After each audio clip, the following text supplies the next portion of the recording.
اللهم صل على محمد وآل محمد وعجل فرجهم. اعوذ باللہ من الشیطان اللعین الرجیم. بسم اللہ الرحمن الرحیم.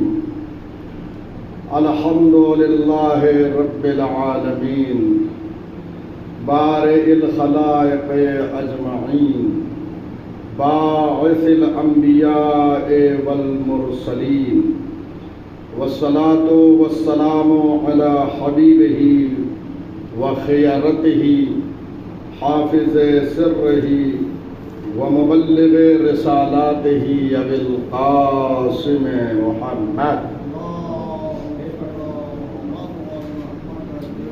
وآلہ الأطیبین الأطہرین الأنجبین لا سیما بقیت اللہ فی الارضین واللعن الدائم علی اعدائهم اجمعین من یومنا هذا الى قیام یوم الدین. اما بعد ومیراث النبوۃ عندکم وإياب الخلق إليكم وحسابهم عليكم.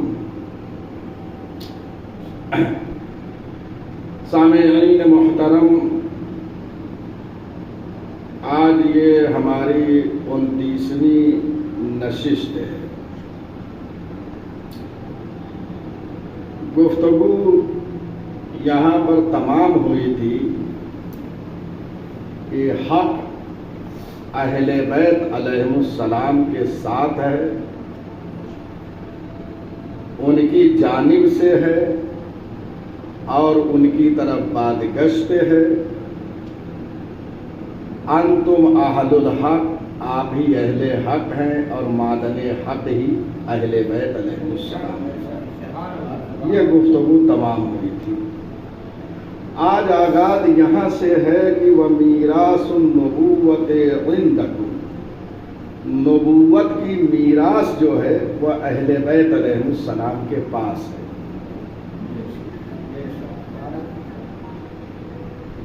یہاں پر سلسلہ نبوت میں جتنے انبیاء گزرے ہیں ان کی معنوی وراثت جو ہے وہ ائمہ ہدی علیہ السلام کے پاس ہے. چنانچہ جناب موسیٰ علیہ السلام کا عصا اور الواح توریت کی تختیاں جن میں توریت لکھی ہوئی ہے وہ ائمہ ہدی علیہ السلام کے پاس ہے. اور جناب سلیمان کی انگوٹھی، بہرحال جتنے تبرکات انبیاء، تابوت سکینہ، ساری چیزیں ائمہ ہدی علیہ السلام کے پاس محفوظ ہے. یہ وارث ہیں، یہ میراث معنوی ان تک منتقل ہوئی ہے. اس وقت حضرت ولی عصر عجل اللہ تعالی فرجہ الشریف کے پاس ہے. سب کچھ آپ کی خدمت میں یہ وراثت موجود ہے. اور ظاہر سی بات ہے، اس سے قبل ہم نے متعدد روایتیں پڑھی تھی کہ امام نے فرمایا نحن ورثۃ الانبیاء، ہم انبیاء کے وارث ہیں. امام معصوم نے فرمایا. تو ظاہر سی بات ہے کہ ساری وراثت ان کے پاس ہے. خود اسی زیارت میں اشارہ ہوا ہے وَوَرَثَةُ الْأَنْبِيَاء، یہ انبیاء کے وارث ہیں. وراثت جو ہے ان تک پہنچی ہے. ایک اور حدیث میں یہ فقرہ آیا ہے، جناب شیخ صدوق نے کمال الدین میں یہ لکھا ہے، روایت ہے کہ امام نے فرمایا نحن مستودع مواریث الانبیاء، ہمارے پاس انبیاء کی وراثت امانت کے طور پر رکھی گئی ہے. یعنی اللہ نے وراثت انبیاء کو ان کے پاس رکھا ہے. تو یہ ساری چیزیں اگرچہ اس میں آپ ملاحظہ فرما رہے ہیں کہ بعض مادی چیزیں بھی ہیں، جبکہ ہم یہ کیا کہہ رہے ہیں کہ معنوی وراثت پہنچی ہے، اس لیے کہ مادی وراثت جو ہوتی ہے وہ اولاد کو پہنچتی ہے. ائمہ ہدیٰ علیہ السلام تک جو میراث پہنچی وہ معنوی پہنچی ہے. یہ ساری چیزیں جسے ہم مادے کے طور پر دیکھ رہے ہیں، یہ وہ چیزیں ہیں جو انبیاء کی نبوت اور اعجاز سے متعلق ہے. عصائے موسیٰ اگرچہ عصا ہے لیکن یہ اعجاز کے طور پر اللہ نے عطا کیا تھا، لہذا یہ ساری چیزیں معنوی ہے. الواح توریت یہ ساری چیزیں معنوی ہے. جو نبوت سے متعلق ہو اور اعجاز سے متعلق ہو، اگرچہ وہ مادی ہے لیکن وہ معنوی بن گئی، اس لیے کہ یہ نبوت اور اعجاز نبی سے متعلق ہے. لہذا یہ انبیاء کی وراثت جو معنوی ہے وہ ائمہ ہدیٰ کو پہنچی ہے، اور انہوں نے خود ارشاد فرمایا ہم انبیاء کے وارث ہیں.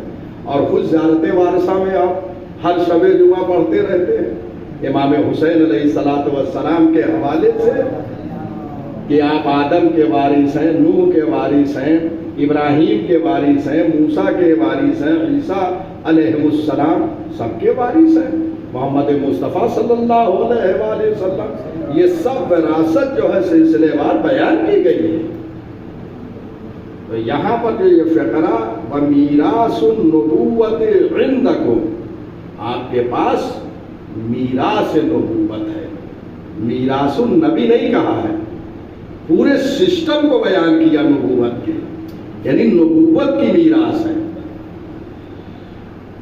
اس کے بعد کا فقرہ ہے وَإِيَابُ الْخَلْقِ إِلَيْكُمْ وَحِسَابُهُمْ عَلَيْكُمْ. لوگوں کی بازگشت جو ہے قیامت میں ائمہ ہدیٰ کی طرف ہونے والی ہے. وَحِسَابُهُمْ عَلَيْكُمْ، اور لوگوں کا حساب و کتاب ائمہ ہدیٰ علیہ السلام کے ذمے ہے. اب یہ بہت ایک حساس بحث ہے. بہت سے لوگوں نے یہاں پر آ کر بہت دقت سے کام لیا ہے، کیونکہ یہ فقرہ بہت اہم ہے. بعض حضرات نے زیارت جامع کبیرہ کو ضعیف اسی لیے قرار دے دیا کہ یہ فقرہ حل نہیں کر سکے.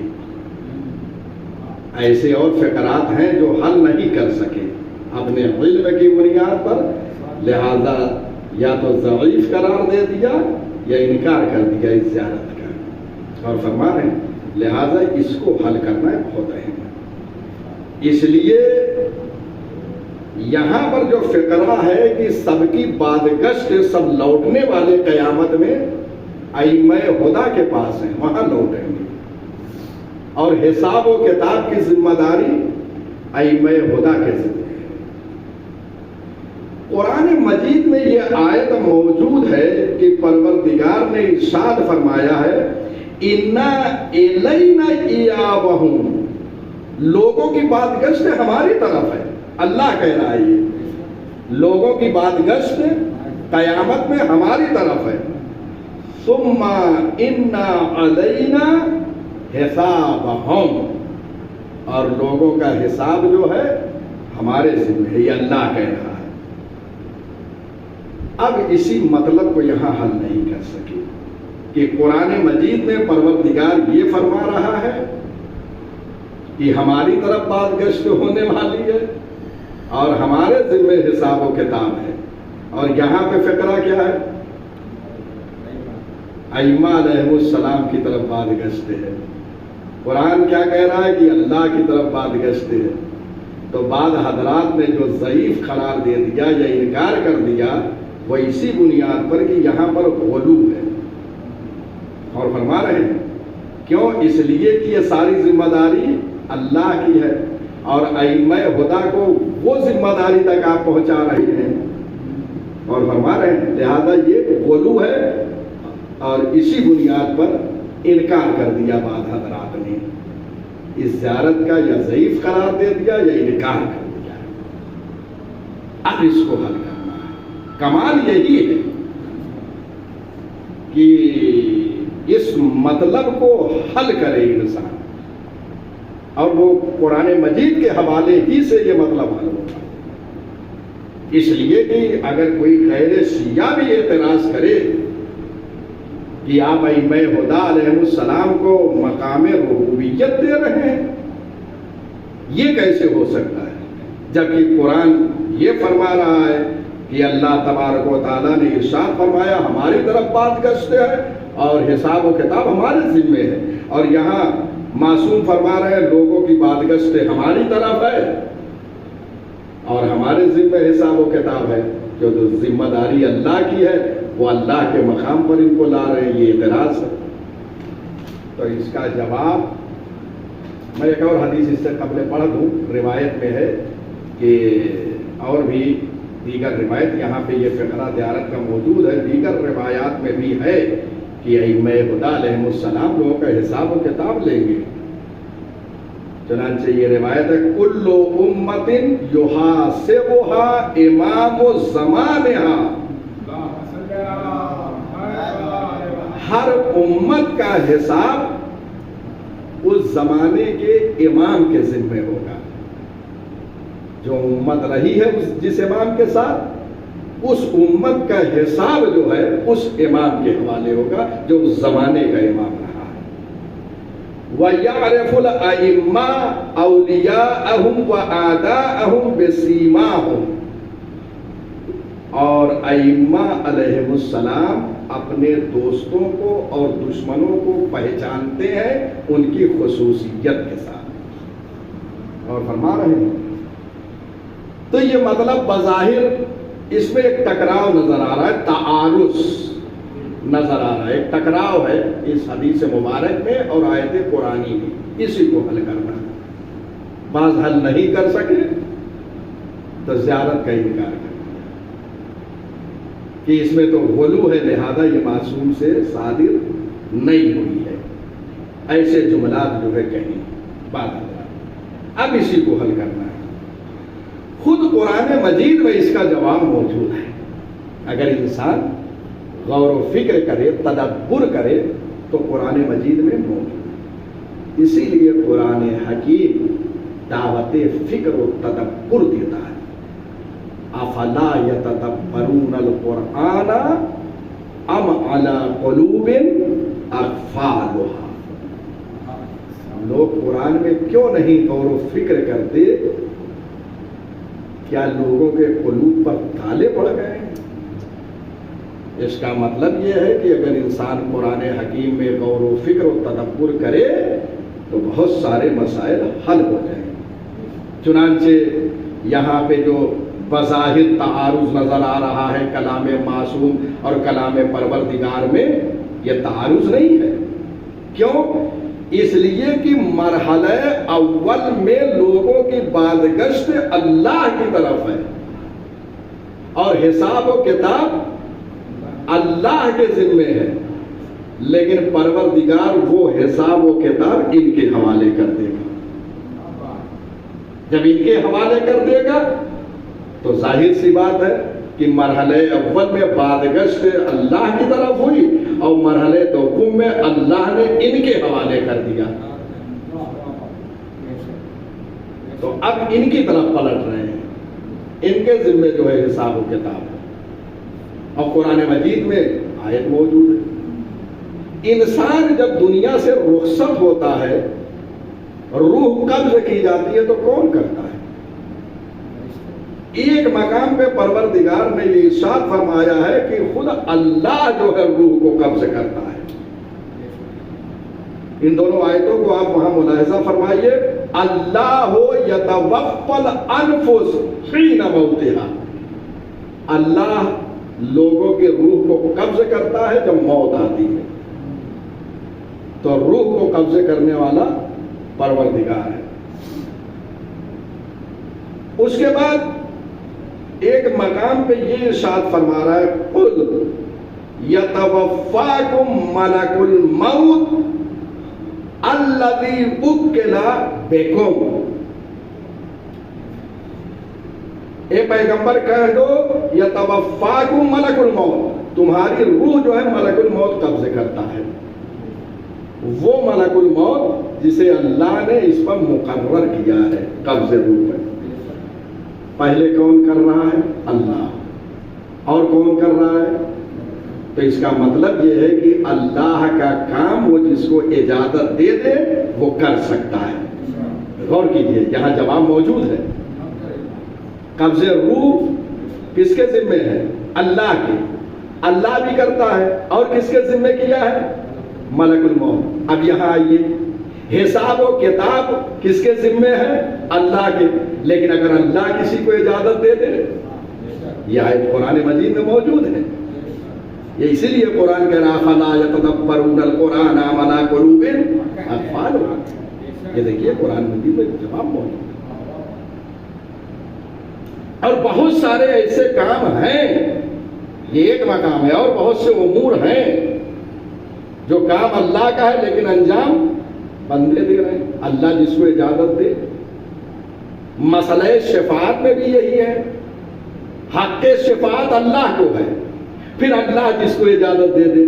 یہ دونوں آیتیں قرآن مجید میں موجود ہے، آپ قرآن کا مطالعہ فرمائیں، یہ دونوں آیتیں آپ کے سامنے آ جائیں گی۔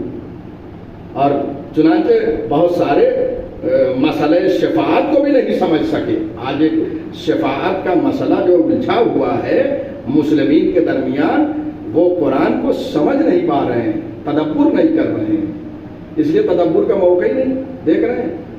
رمضان مبارک میں جب اتنی تیزی سے قرآن پڑھیں گے تو کہاں تدبر کریں گے؟ غور فرما رہے ہیں۔ تو تدبر کی دعوت قرآن دے رہا، اسی لیے دیکھیے وَمَا رَمَيْتَ إِذْ رَمَيْتَ وَلَٰكِنَّ اللَّهَ رَمَىٰ۔ پیغمبر یہ کنکریاں جو تم نے پھینکی ہے تم نے نہیں پھینکی، کس نے پھینکی ہے؟ اللہ۔ کام کس کا ہے؟ اللہ کا۔ کیا کس نے؟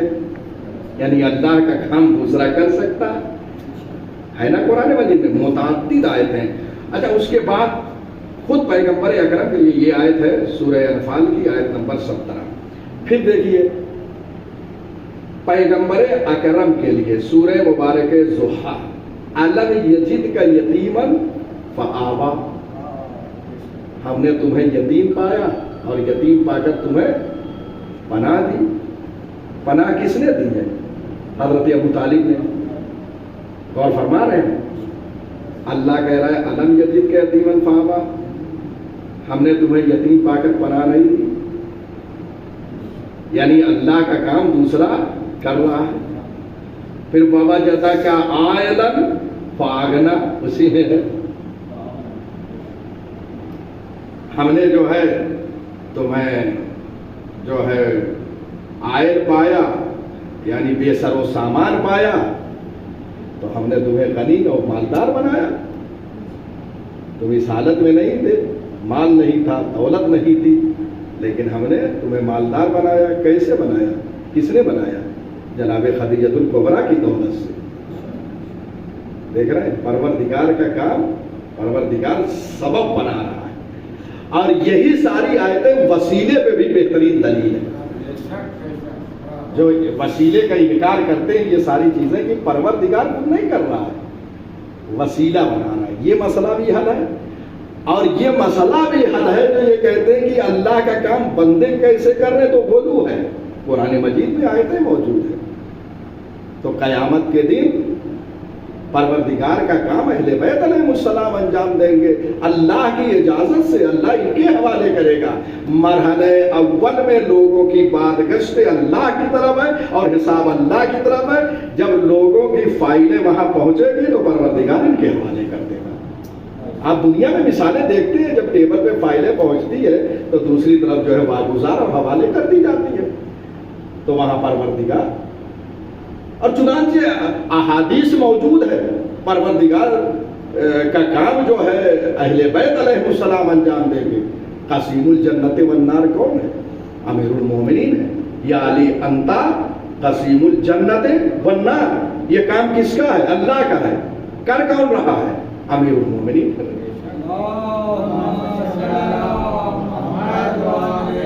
اللہ اکبر۔ یہ متعدد آیت ہیں، یہ خصال صدوق میں یہ روایت ہے، یا علی انت قسیم الجنت والنار۔ ہم سنتے رہتے ہیں، کبھی کبھی ایسا ہوتا ہے حوالے کے لیے انسان پریشان ہو جاتا ہے، مشہور حدیث ہوتی ہے، تو یہ کام تو اللہ کا ہے لیکن امیر المومنین انجام دے رہے ہیں، جنت و جہنم کو تقسیم کر رہے ہیں۔ تو بہرحال یہاں پر یہ مسئلہ حل ہو گیا۔ جو بعض حضرات نے زیارت کو ضعیف قرار دیا یا انکار کر دیا ہے، وہ اگر چاہیں قرآن میں تدبر کریں تو یہ مسئلہ حل ہو جائے گا، کیونکہ اللہ کا کام بندے انجام دے رہے ہیں۔ اللہ موت کو جو ہے روح کو قبض کرتا ہے، موت دیتا ہے، اور ملک الموت بھی موت دیتا ہے۔ اللہ کا کام ملک الموت کر رہا ہے۔ تو یہ آیت صراحت کے ساتھ موجود ہے۔ اس کے بعد فقرہ ہے وَفَصْلُ الْخِطَابِ عِنْدَكُمْ، اے ائمہ ہدی، فصل الخطاب آپ کے پاس ہے۔ فصل الخطاب آپ کے پاس ہے۔ فصل الخطاب کے متعدد معانی بیان کیے گئے ہیں کہ فصل الخطاب ہے کیا۔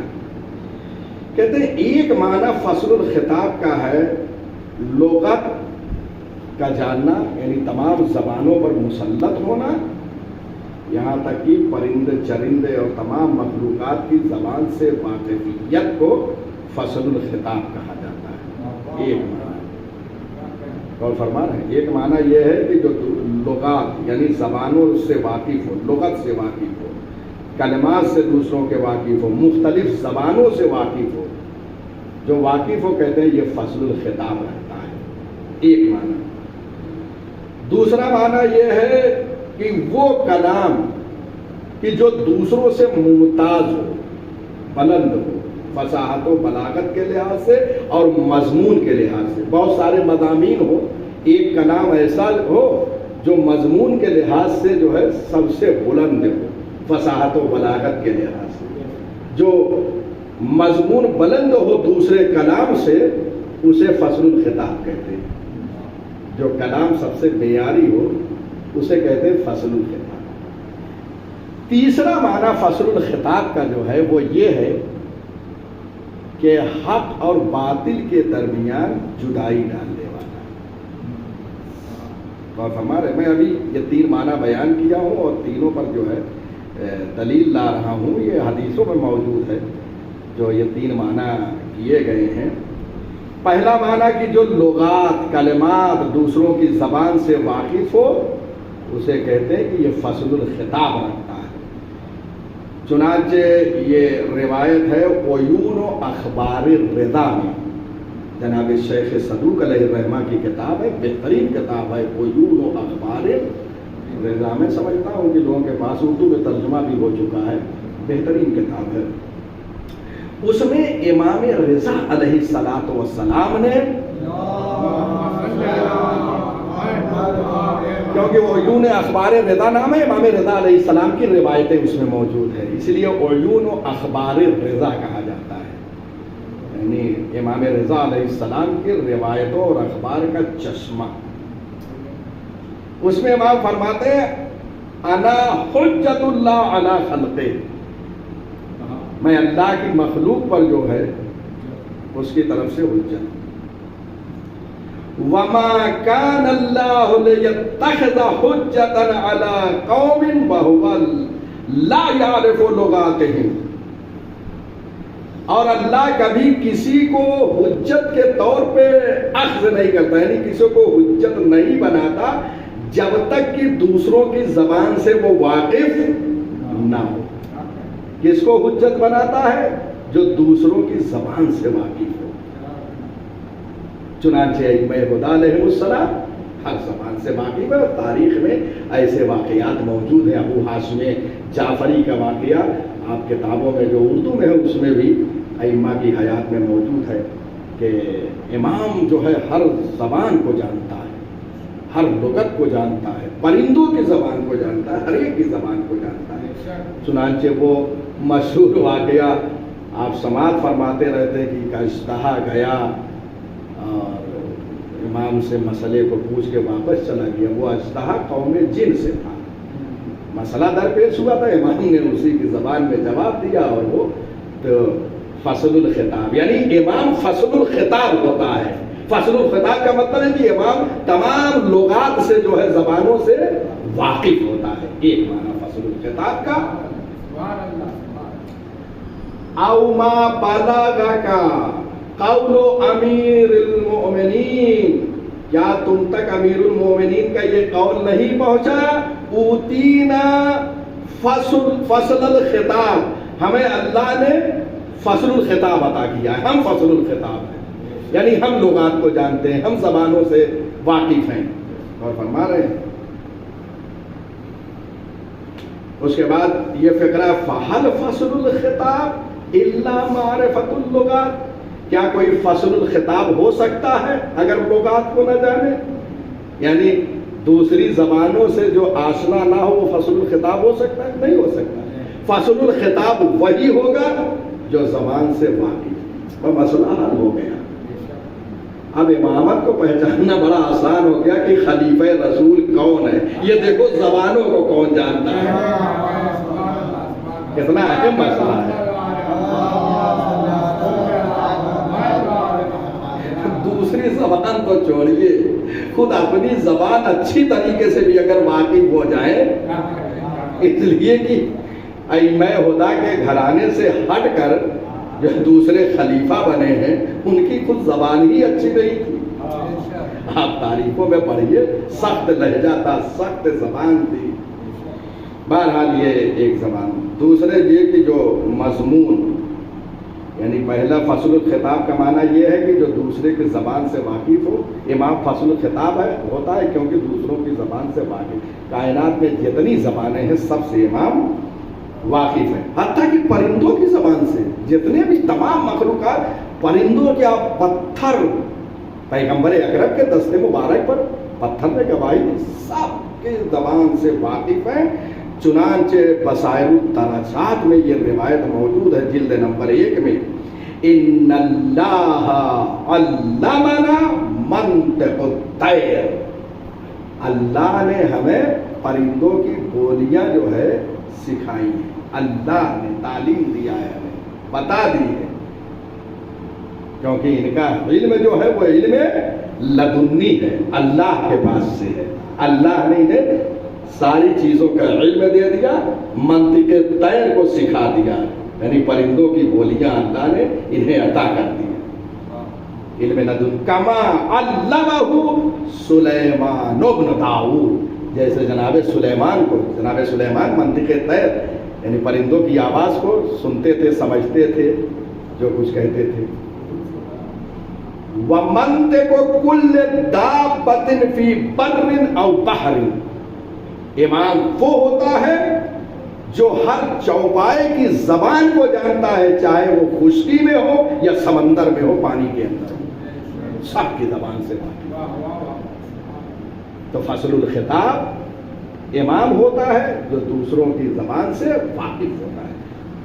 دوسرا معنی کہ جو جس کا کلام اور مضمون دوسروں سے ممتاز ہو، امام جیسا کس کا کلام ہو سکتا ہے؟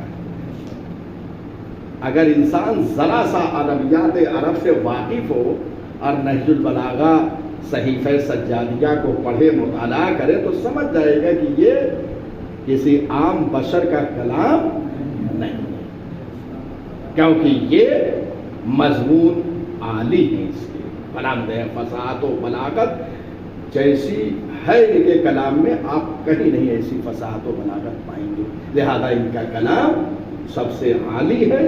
جن کا کلام سب سے عالی ہو اسے کہتے ہیں فصل الخطاب۔ اب تیسرے معنی میں ذرا دقت، فصل الخطاب جو ہے یہ مضاف مضاف الیہ، فصل مضاف ہے اور خطاب جو ہے مضاف، یہ ذرا سا دقت کی ضرورت ہے۔ فصل الخطاب مضاف اور مضاف الیہ، فصل مضاف ہے، خطاب مضاف الیہ، کہتے ہیں یہاں پر جو ہے وہ صفت مضاف ہے موصوف کی طرف، فصل جو ہے وہ صفت ہے جو مضاف ہوئی ہے، موصوف کیا ہے؟ خطاب ہے۔ اصل میں فصل الخطاب یوں ہے، فصل الخطاب کو جو کہا گیا ہے الفصل الخطاب، فصل الخطاب، یہاں صفت جو ہے، صفت کیا ہے؟ فصل ہے، یہ اضافہ ہے الخطاب کی طرف، تو گویا کلام جو ہے یہ صفت و موصوف ایک دوسرے کی طرف اضافہ ہوئے، تو کلام یوں ہوگا کہ الخطاب الفصل، موصوف ہے خطاب اور صفت کیا ہے؟ فصل ہے۔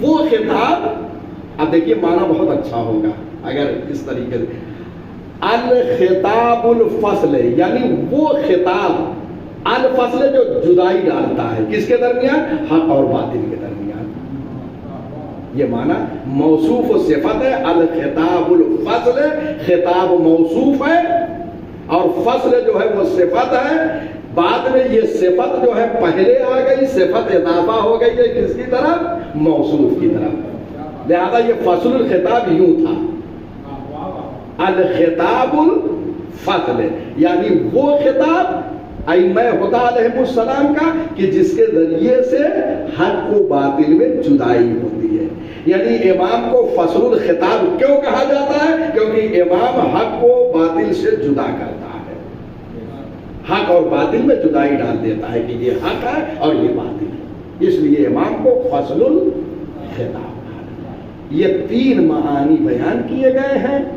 اور تینوں معانی وجود ائمہ میں موجود ہیں، اس لیے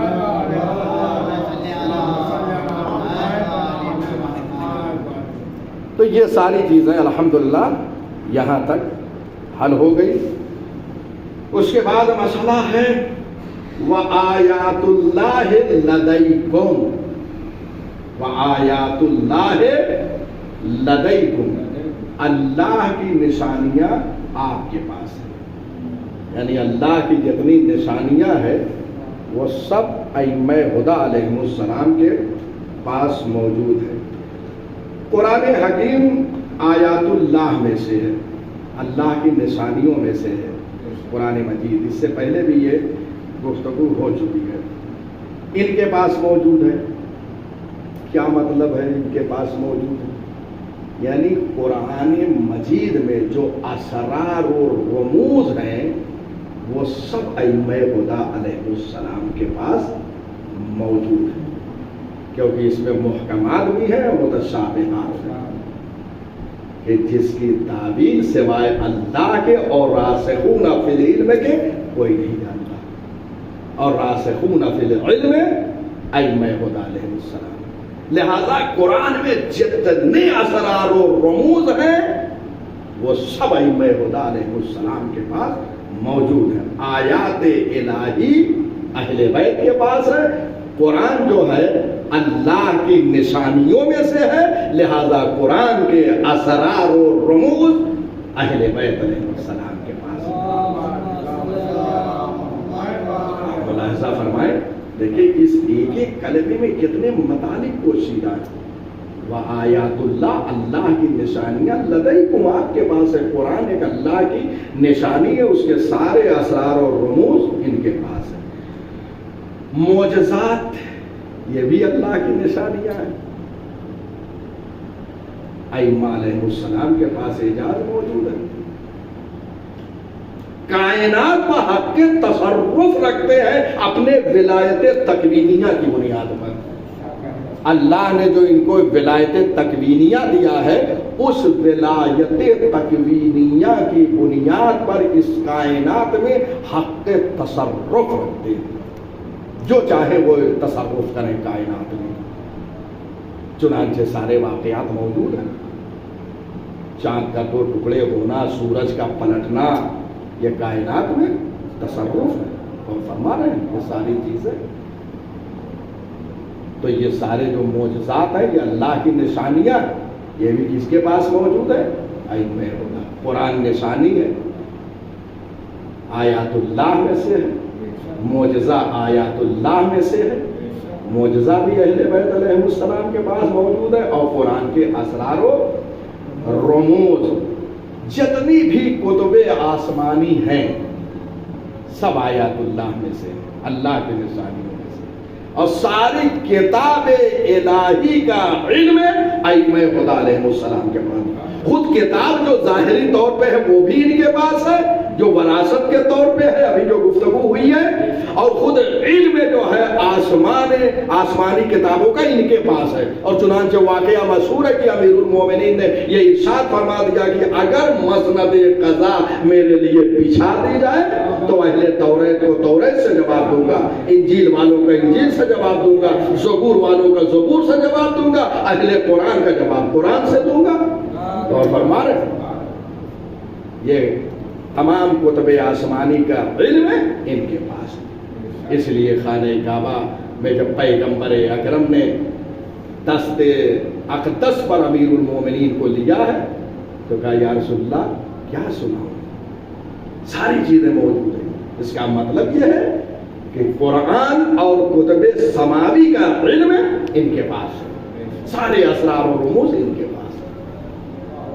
وآیات اللہ لدیکم، آیات اللہ میں قرآن ہے، کتب سماوی ہے، معجزات ہے، یہ سب ائمہ خدا علیہ السلام کے پاس ہے۔ اللہ اکبر۔ وعزائمہم فیکم، اور اس کے حتمی اور قطعی دستورات جو ہے وہ ان کے پاس ہے۔ وعزائمہ، اللہ کے عزائم، اللہ کے ارادے، اللہ کے حتمی احکام جو ہے ان کے پاس ہے، یعنی واجبات ساری چیزیں ان کے پاس ہے۔ جو کچھ اللہ نے عزائم عزم کیا، ارادہ کیا ہے، وہ سب ان کے پاس موجود ہے۔ کیسے موجود ہے؟ خود قرآن مجید نے یہ ارشاد فرمایا وما تشاؤون الا ان یشاء اللہ، لہذا جو عزائم جمع ہے عزم کی، ارادہ، دستورات اللہ کے، سب کچھ ان کے پاس موجود ہے۔ اس لیے کہ جو وہ ارادہ کرتا ہے وہ ارادہ جو ہے متجلی ہوتا ہے وجود اہل بیت علیہ السلام میں۔ اور فرما رہے یہ بہت اہم چیز ہے، ان مطالب کو سمجھنے کی ضرورت ہے۔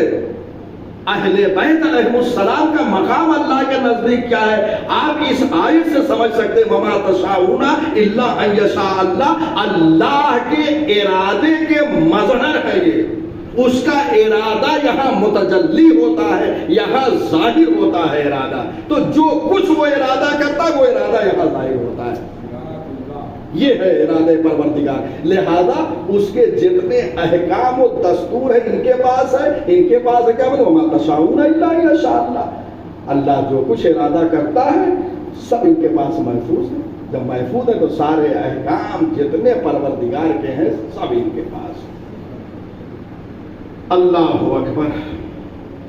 اچھا وہ ارادہ، چاہے ارادے کی دو قسمیں ہیں، چاہے وہ ارادہ تشریعی ہو یا ارادہ تکوینی۔ ارادہ تشریعی کہتے ہیں عالم شریعت میں، یعنی کسی مسئلے کے حوالے سے ارادہ کرنا، شریعت کے حوالے سے کوئی ارادہ جب اللہ کرتا ہے تو ارادہ یہی ظاہر کرتا ہے۔ اور اگر ارادہ تکوینی ہوتا ہے یعنی کائنات میں تصرف کا ارادہ کرتا ہے تو وہ بھی یہی ظاہر ہوتا ہے۔ اللہ چاہتا ہے کہ کائنات میں یہ ہو تو وہ ارادے کا ظہور یہی ہوتا ہے۔ یہ ہے اہل بیت علیہ السلام، چاہے وہ ارادہ تکوینی ہو یا ارادہ تشریعی ہو۔ یہ بھی بہت اہم ہے ارادہ تکوینی۔ آپ بہت سارے مطالعے میں دیکھتے ہوں گے کہ کہیں ہدایت تکوینی، ہدایت تشریعی، ارادہ تکوینی، ارادہ تشریعی، یہی یعنی دائرہ شریعت کا کوئی مسئلہ ہو تو تشریعی ہے، کائنات سے متعلق کوئی مسئلہ ہو تو اسے تکوینی کہتے ہیں۔ بس اگر یہ فارمولہ آ گیا تو چاہے وہ ہدایت تکوینی ہو، تشریعی ہو، ارادہ تکوینی ہو، تشریعی ہو، سارے مطالب حل ہو جائیں گے۔ اللہ اکبر۔ وَنُورُهُ وَبُرْهَانُهُ عِنْدَكُمْ، اور اللہ کا نور اور اللہ کی برہان یعنی دلیل عندکم ائمہ خدا علیہ السلام کے پاس ہے، یعنی اس کا نور یہاں ہے اور اس کی برہان اور دلیل یہاں ہے۔ نور یہاں ہے کیونکہ اس نے جو ہے اپنے نور عظمت سے ان کو پیدا کیا ہے. روایتوں میں ہے کہ اللہ، اس سے پہلے گفتگو گزر چکی ہے، ایک مقام پہ میں نے اس کی تشریح کی ہے، اور وہ جہاں پہ یہ فقرہ آیا تھا کہ خصکم ببرہانہ، آپ دیکھیں گے تو ایک مقام پہ یہ فقرہ آیا تھا، خصکم ببرہانہ وانتجبکم لنورہ. اللہ نے، اے اہل بیت عصمت و طہارت، اللہ نے اپنی دلیلوں کو اور برہان کو آپ سے مخصوص کر دیا.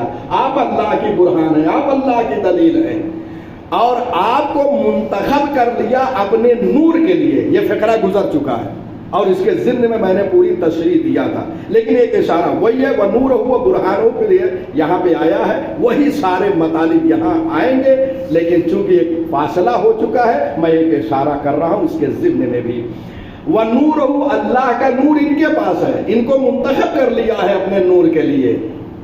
اپنے نور عظمت سے اللہ نے ان کو پیدا کیا، لہذا اس کا نور کہاں ہے؟ یہاں ہے، اہل بیت علیہ السلام، کیونکہ ان کی خلقت جو ہے وہ نورانی ہے. یہ خلقت نورانی ہے، یہ خلقت بشری ہے. خلقت نورانی اس وقت ہے جب کچھ نہیں تھا، اس وقت ان کی خلقت ہو چکی تھی. اس پہ پورا میں نے مقالہ لکھا ہے، پوری ایک اسپیچ میری موجود ہے، تقریر پوری موجود ہے اہل بیت علیہ السلام کی خلقت نورانیت کی. کیونکہ بعض علماء کو میں نے دیکھا کہ اہل بیت علیہ السلام کی خلقت نورانیت کا انکار کیا ہے. تو جب میں نے یہ تحریر پڑھی تو مجھ سے نہیں رہا گیا، میں نے پوری ایک تقریر سوشل میڈیا پہ موجود ہے، میں نے جواب دیا ہے، الحمدللہ وہ موجود ہے. آپ جو ہے دیکھیں گے تو وہاں پہ آپ کو تقریر مل جائے گی اہل بیت علیہ السلام کی خلقت نورانیہ. بہرحال تو نور سے اللہ نے ان کو اپنے خلق کیا، لہذا اس کا نور ان کے پاس ہے. برہان، دلیل. برہان جو ہے وہ یہاں پر معنی جو ہے 3 معنی بیان کیے گئے ہیں برہان کے.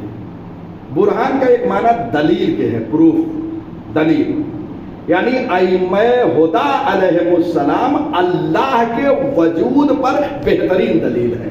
خود وجود معصومین، ان کا وجود اللہ کے وجود پر دلیل ہے. ان کا وجود اس کی وحدانیت پہ دلیل ہے. لہذا ایک معنی یہ ہے برہان بمعنی دلیل، یعنی ائمہ ہدی علیہ السلام اللہ کے وجود پر بہترین دلیل ہے. دوسرا معنی برہان کا ایک معنی ہے علوم قرآن. علوم قرآن کو برہان کہتے ہیں. قرآن کا علم جو ہے وہ اہل بیت علیہ السلام کے پاس موجود ہے، جیسا کہ ابھی اشارہ. معجزات انبیاء، قرآن کو برہان کہا گیا ہے. آپ دیکھیے آیتیں موجود ہے، سرچ کیجیے گوگل پہ تو آپ کو مل جائے گی کہ قرآن کو جو ہے وہ برہان کہا گیا ہے. تو ایک معنی برہان کا دلیل ہے کہ اہل بیت علیہ السلام وجود خدا پہ دلیل ہے. دوسرا معنی برہان کا کیا ہے کہ قرآن مجید کو جو ہے اللہ نے برہان کہا ہے، کہ اللہ کی طرف سے یہ برہان ہے، یعنی قرآن آیا، برہان قرآن کو کہا گیا. تو قرآن جو برہان ہے وہ ان کے پاس ہے. ابھی اشارہ ہوا، یعنی اسرار اور رموز قرآن اہل بیت علیہ السلام کے پاس ہے. تیسرا معنی معجزات انبیاء کو برہان کہا گیا ہے. قرآن مجید میں آیت موجود ہے، اس سے قبل میں نے آیت بھی وہاں پیش کیا ہے. اگر آپ ملاحظہ فرمائیں گے اس فقرے کے ذیل میں جو بیان ہوا ہے وہ خصکم ببرہانہ، تھوڑا سا الفاظ کی تبدیلی کے ساتھ فقرہ گزر چکا ہے، اس کے ضمن میں ساری آیتیں میں نے پیش کی تھی. اگر آپ ملاحظہ فرمائیں گے تو وہاں آپ کو دستیاب ہو جائے گی. تو ایک برہان کا معنی ہے معجزات انبیاء، یعنی معجزات انبیاء کو برہان کہا جاتا ہے. تو معجزات انبیاء ائمہ ہدی علیہ السلام کے پاس موجود ہے، کیونکہ یہ انبیاء کے وارث ہیں، لہذا ساری چیزیں وراثت کے طور پر یہاں آئی ہے.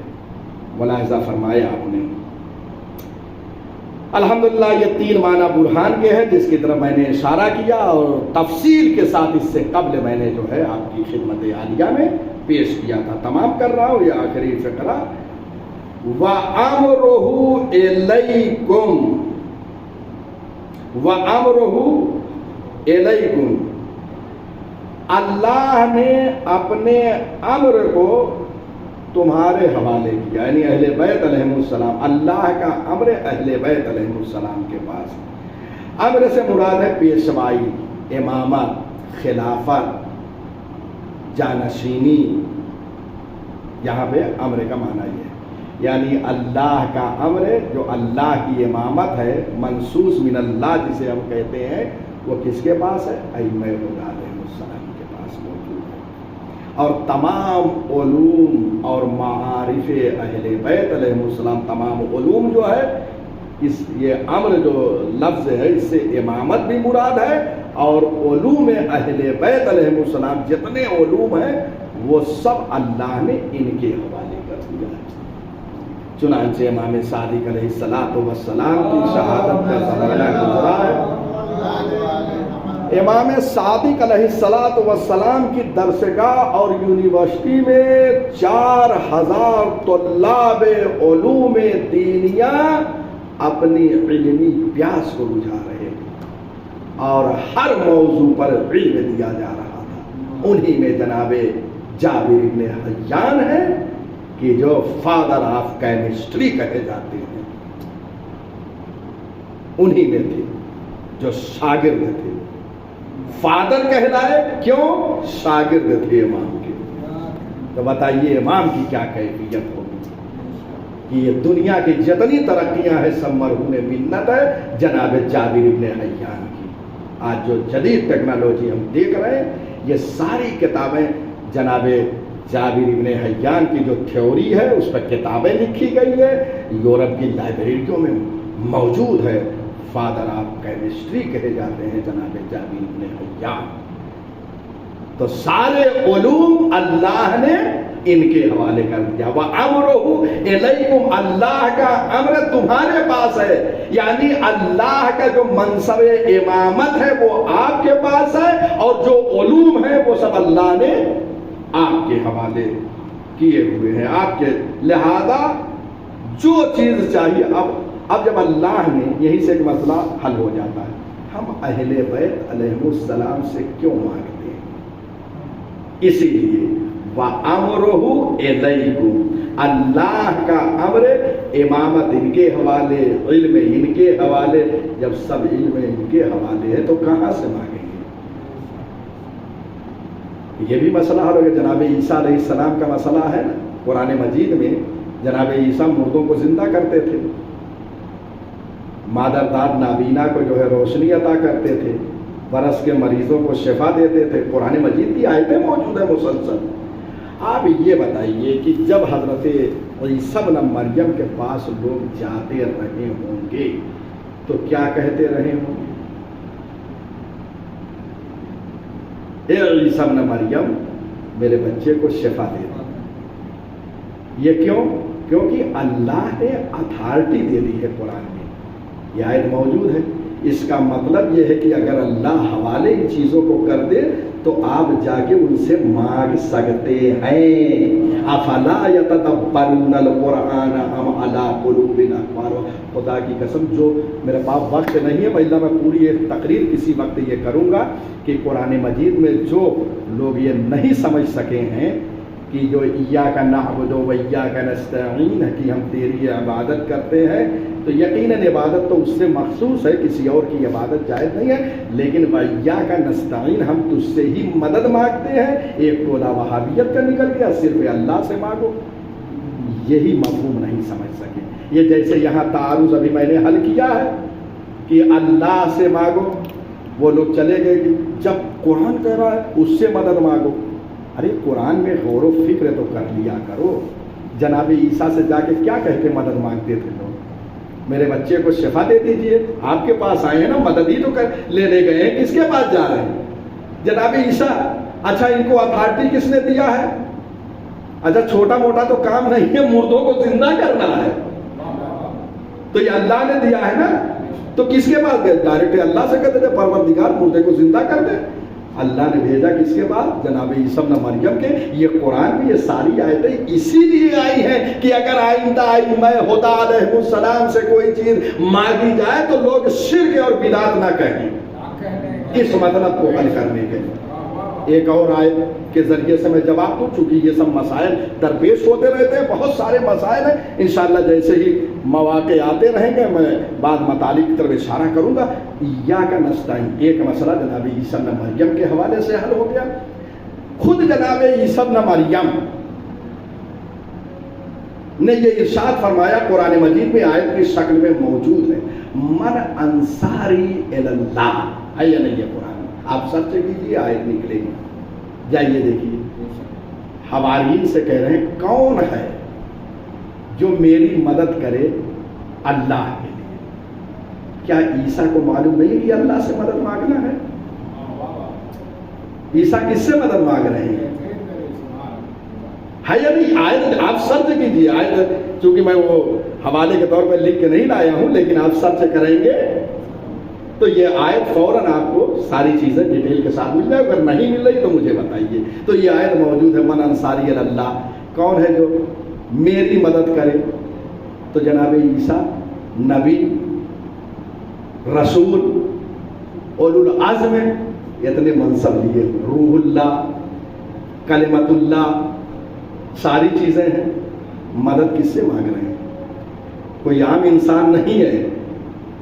تو اب ان وہابیوں سے کوئی پوچھے اگر ہم مدد مانگیں کسی سے تو شرک اور بدعت ہے، آپ کا خیال عیسی ابن مریم کے بارے میں کیا ہے؟ آپ اس کا جواب دیجیے. بہرحال ایسے بہت سارے مطالب قرآن میں اور آیتیں موجود ہیں. انشاءاللہ کسی اور موقع پر اگر یہ موضوع بحث میرا رہا تو سارے ادلہ و براہین یہ 2-3 آیتیں یہاں پر رکھیے. اور بہت ساری آیتیں قرآن مجید میں موجود ہے.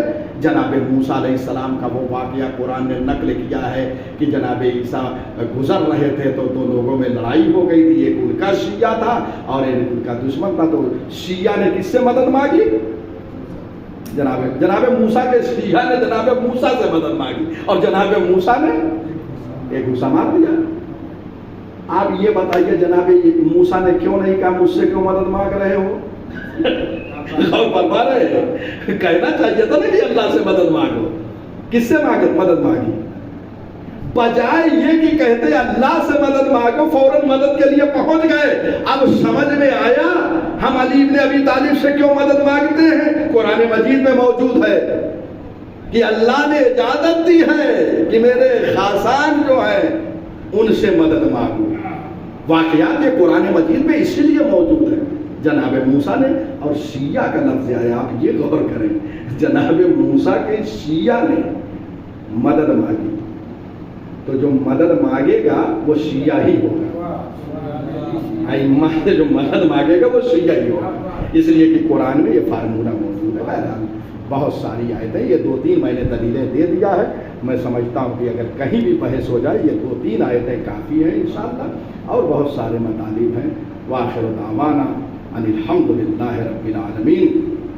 خدایا بحق الزہرا وابیہا وبالہا وبنیہا والسر المست